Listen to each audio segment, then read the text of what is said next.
Good afternoon. It's Monday, the 14th of September. I'm Erin Viner, and this is IBA News broadcasting from Jerusalem.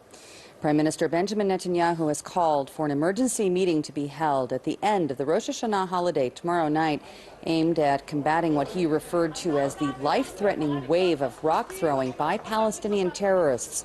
The development comes in the wake of the death of a driver in his 50s last night, caused when his car came under a rock attack in a Jerusalem neighborhood. After being hit by the barrage, he lost control of the vehicle, and it crashed into an electricity pole along Asher Viner Boulevard in Arnona. He was pronounced dead on arrival after being rushed to the Sharet Zedek Hospital in critical condition. Two other passengers in the car sustained light wounds.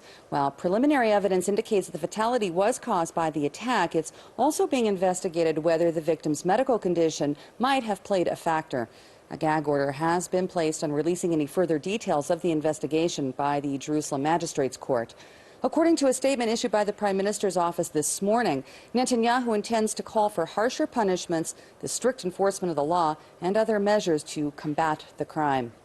Staying in Jerusalem, and two other people were hurt this morning at the Temple Mount compound in the Old City in the second consecutive day of clashes between Palestinian rioters and security forces. One police officer was wounded by rioters wielding metal bars and rocks, who then fled inside the Al-Aqsa Mosque. A young Jewish man was also injured after he came under attack by a mob of protesters near an entrance to the Temple Mount. At least 9 of the rioters were arrested. Today's incidents follow a day of violence yesterday when security forces entered the mosque after coming under a hailstorm of rocks and firecrackers fired directly at them. The Palestinian riots are believed to have been aimed at preventing Jewish worshippers from arriving for visits to the holy site for the Rosh Hashanah holiday. A cache of bombs, pipe bombs, flares, and rocks, apparently intended for use in the riot, were seized from an East Jerusalem apartment the previous night. Order was eventually restored both yesterday and this morning, and police say that the visitation has gone ahead as planned. And now turning to the refugee crisis in Europe, and Germany is now imposing emergency controls to reduce the human tide pouring over its border with Austria in an effort to restore order. The move comes as the European Union ministers for justice and the interior meet in Brussels today in further attempts to come up with a plan to resettle the migrants. IBA's Ari O'Sullivan brings us more in this report. The traffic was slow on highways leading from Austria to Germany as Berlin reintroduced identity checks, reversing its open-door policy to Syrians. Germany has been inundated ever since Chancellor Angela Merkel made it easier for refugees to seek sanctuary in that country a few weeks ago. But now, Germany officials say that they are being taken advantage of, and those heading there were not real refugees. France, too, is calling for reinforced controls as Europe appears to be backtracking on its willingness to take in the refugees, mainly from Syria, but also from Afghanistan, Iraq, and Eritrea, all war-torn countries. The new German restrictions reverberated across Europe. Austria, too, toughened up its border controls, as well as Serbia, as thousands continued to flood out of Hungary, seeking sanctuary in richer and more welcoming Western Europe. And the flow continues. These refugees crossed into Macedonia from Greece this morning and told of a harrowing journey. Yes, the trip actually it was so difficult. First of all, when we came to Turkish country, so we prepared for a trip to another country like Greece. So the trip in Turkish was so difficult. So there were some guys, he want to put us in the boat. We were 25 or more than 25 people on the boat. He has a gun, he's Kalashnikov. He wants to put us. We have children, we have everything there. So he wants to put us in the boat. So if someone cannot obey his order, he will shoot him directly. Europe appears to be on a collision course as interior ministers of the European Union are meeting to discuss how to spread out the hundreds of thousands of asylum seekers across the bloc and relieve pressure that they have placed on the poorer countries like Greece and Italy and the Balkans, where the refugees generally first arrive. And in a related development, British Prime Minister David Cameron paid a surprise visit to a Syrian refugee camp in Lebanon today. He met refugees at the camp outside the town of Turbol in the Bekaa Valley in eastern Lebanon. Cameron said he wanted to see for myself and to hear for myself stories of refugees and what they need. He later met with his Lebanese counterpart, Tamam Salam. This morning I was in the Bekaa Valley seeing for myself that hospitality and meeting with some of the Syrian refugees that we will resettle in the United Kingdom. I recognise that the humanitarian crisis in Syria is putting huge pressure on your country, on public services, on schools, on housing. We also discussed the threat both our countries face from Islamist extremism and what more we can do to work together to defeat this threat. Of course, that threat is more acute here with ISIL-held territory just 60 miles from your border, and that is why the UK is determined to do all we can to help strengthen the security of Lebanon. Cameron pledged another $150 million to help Syrian refugees. Britain has taken in so far fewer refugees than other European countries like France, Germany, and Sweden. Britain announced today it had appointed a minister to deal with 20,000 Syrian refugees that the country has agreed to resettle over the next 5 years, but only from these camps in Lebanon. Ari O'Sullivan for IBA News. Discussion about refugees from Syria also topped the agenda at a meeting of the Arab foreign ministers who convene in Cairo to discuss strategies to step up assistance on the matter. The Secretary General of the 22-member Arab League, Nabil al-Arabi, stressed that member nations have spared no effort in aiding asylum seekers from the Arab Republic. He pointed to shelter being offered to the more than 3 million of the refugees from Syria by neighboring states of Jordan and Lebanon that he said surpasses the resources of the two countries. The League met amid ongoing criticism that the Persian Gulf is not doing enough to assist those in need. Former Deputy Foreign Minister Dani Ayalon is among those calling for Arab countries to play a greater role in the crisis, telling IBA's Afra Patat that they could significantly ease the situation. It is a tragic in historical proportions, the refugee problems in Europe coming from the Middle East. And I think it really puts a mirror to Europe, and it really makes the European live up to their professed values of justice, of equality, of human rights. And so far, we don't see much of a remedy there. The new plan, suggested plan of absorbing 160,000 refugees throughout Europe is just a drop in the bucket. So they will have to do much more about that. And also, understandingly, the source of the remedy is in the Middle East. To try to change the political landscape and bring back stability and security in Syria, in Iraq, in Yemen, in Libya. This is going to take a lot of international effort. Not the least should be the Arab countries. They have the resources. I believe that a pan-Arabic military force should be in place. Not European soldiers, not NATO, not Americans. The problem is owned by the Arab world. So what needs to be done from Europe, from the United States, hopefully from Russia, maybe China, is to put the pressure in Riyadh, in Cairo, in the Gulf states, that they would be much more forceful and engaging in terms of boots on the ground with the Arab force, and more political pressure and more assistance, economic assistance to these refugees, and maybe absorbing them. You can absorb them in the Arab countries and not and channeling them to the Middle East countries and not to Europe. U.S. Democratic presidential candidate Bernie Sanders told NBC's Meet the Press that world powers, including the United States, need to do more to resolve the humanitarian crisis in the Middle East, while also increasing their efforts to battle the Islamic State. The issue is now what we do. And what we do is bring the region together. Countries like Saudi Arabia, which has the third largest military budget in the world, Turkey, other countries are going to have to get their hands dirty and have to get on the ground in taking on ISIS. I believe strongly the United States, the UK, France, other countries should be supportive. But I disagree that the United States should have combat troops in that area. I fear very much that we will be in perpetual warfare in that region. I do not want to see that occur. Meanwhile, according to former U.S. Ambassador to Syria Robert Ford, international efforts to deal with the crisis should center on the blame that Syrian President Bashar al-Assad bears for this tragedy.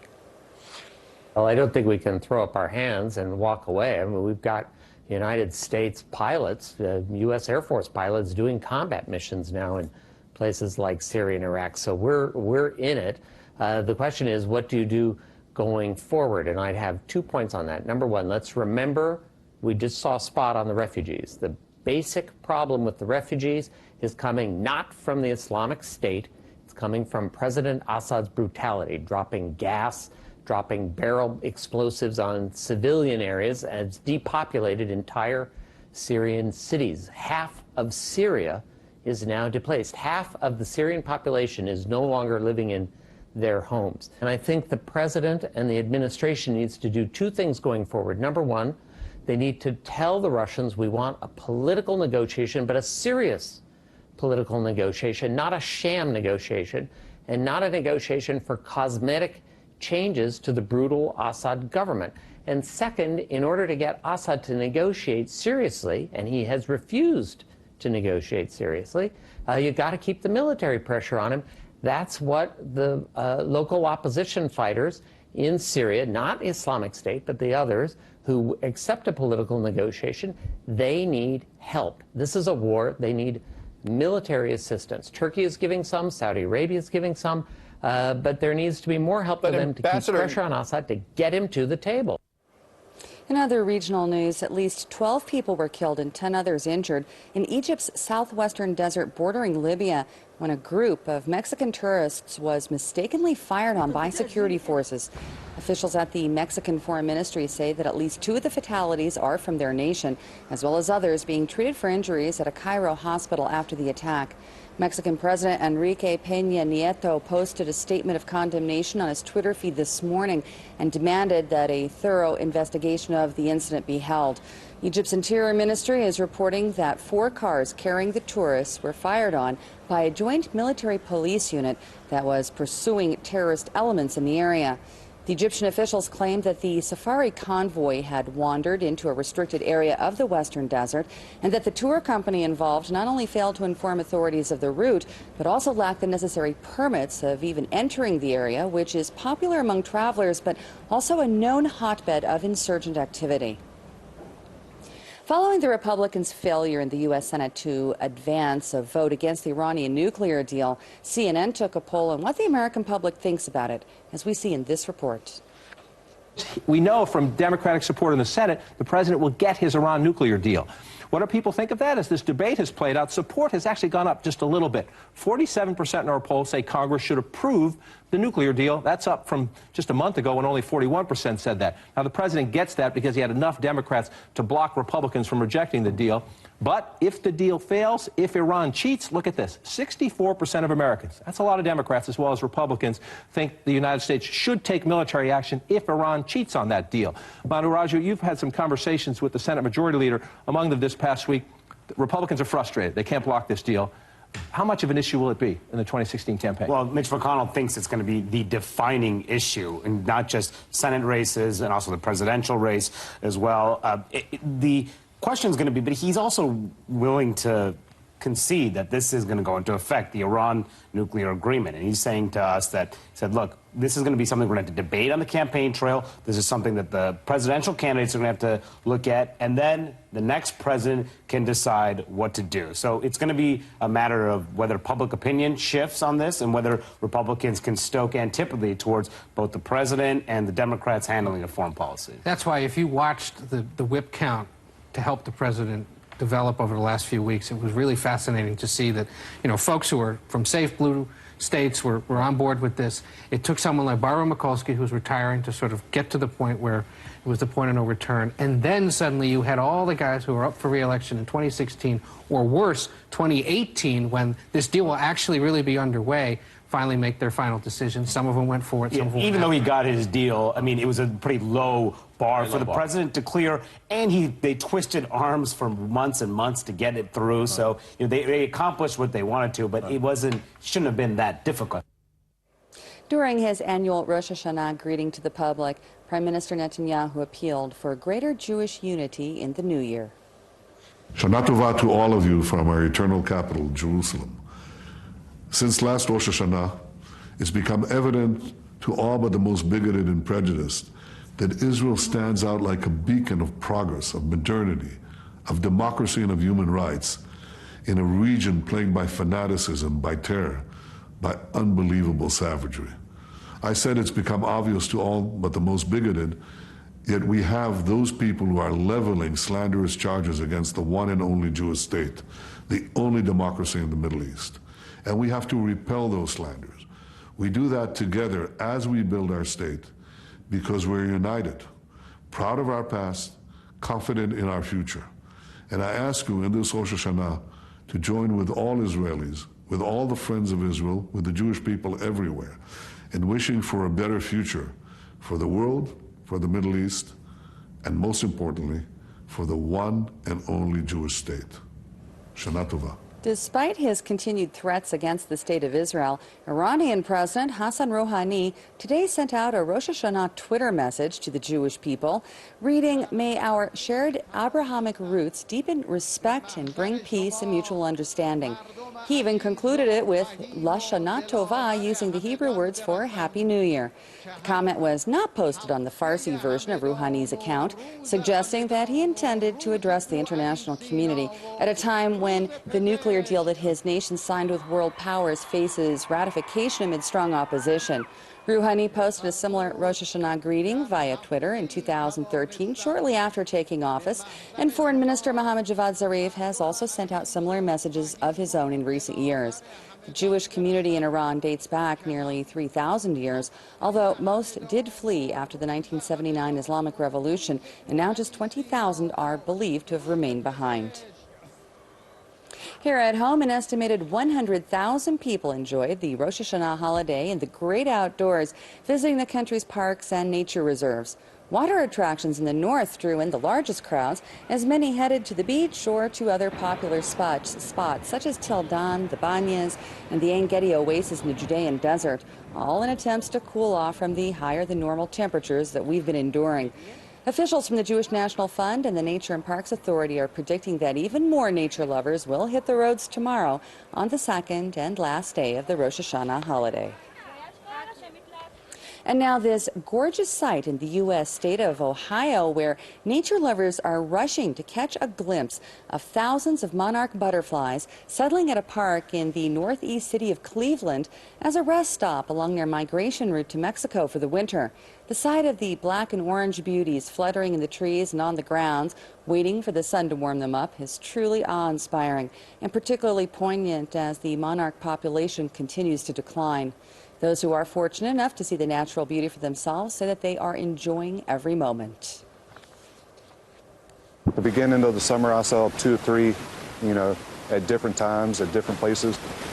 Never, 4,000 or 5,000 in a group. Never. And just to see it, to come up here this morning and to see these bunches and bunches of beautiful orange fluttering butterflies just took my breath away. Spectacular. The IBA weather team tells us that we can expect a little further relief from the heat stress tomorrow, when we're going to have another slight drop in temperatures. Isolated rain showers will continue in the Arava and the eastern and southern regions of the Negev.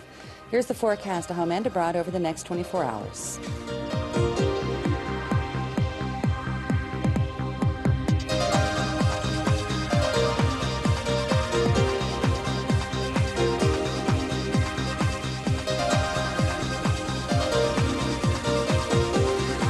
Being with us this afternoon. We hope you'll join us again tomorrow, and Laura Cornfield will be here to bring you the latest breaking news from Israel.